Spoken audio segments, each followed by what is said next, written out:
നല്ല മട്ടൺ ഇത്തിരി പെരുംജീരകവും തക്കോലവും ഇച്ചിരി മഞ്ഞൾപ്പൊടി ഇച്ചിരി ഗരം മസാല ഇട്ട് നന്നായിട്ട് വേവിച്ചിട്ട് അതിലേക്ക് നമ്മൾ നേരത്തെ ഉണ്ടാക്കി വെച്ച അരിമാവിൻ്റെ ബോൾസ് അതിങ്ങനെ വെള്ളത്തിലിങ്ങനെ നമ്മൾ ചിക്കനും പിടിക്കുമൊക്കെ എടുക്കുന്ന പോലെ ബോയിൽ ചെയ്തെടുത്ത് സ്റ്റീം ചെയ്തും എടുക്കാം. ഞാൻ ഇഡ്ഡലിപ്പാത്രം ചെറുതായതുകൊണ്ട് കുറച്ച് സ്റ്റീം ചെയ്തു, കുറച്ച് ബോയിൽ ചെയ്തു. എന്നിട്ട് അത് ആഡ് ചെയ്ത് കൊടുക്കണം. ആഡ് ചെയ്തതിന് മുമ്പ് ഞാൻ കറിവേപ്പിലയും ഇത്തിരി പെരുംജീരകവും അല്പം സിന്നമണം ഇട്ടൊന്ന് കടുക് വറുത്തി.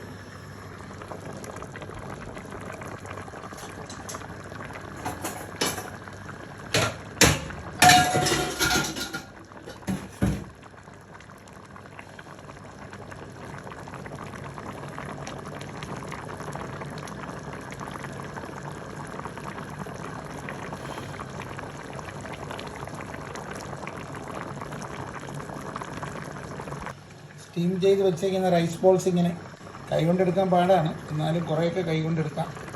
എന്നിട്ട്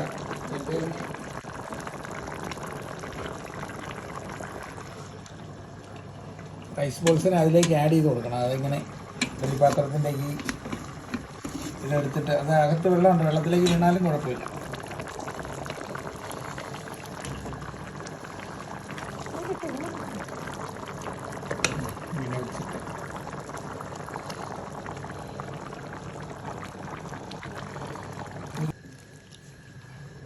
നമ്മൾ പിടിയും കോഴിയും വെക്കുന്ന പോലെ നല്ല മട്ടണും ആ പിടിയും അത് നന്നായിട്ട് ബോളൊന്നൊന്നിനും മുട്ടരുത്.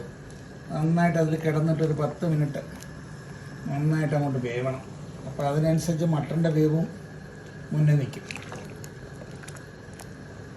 നേരത്തെ കറിവേപ്പില ഇട്ടതുകൊണ്ട് ഇനി കറിവേപ്പിലയൊന്നും വേണ്ട. ഇനി ഇതിൽ നമുക്ക് ലാസ്റ്റ് ചേർക്കേണ്ടത് തേങ്ങാപ്പാൽ.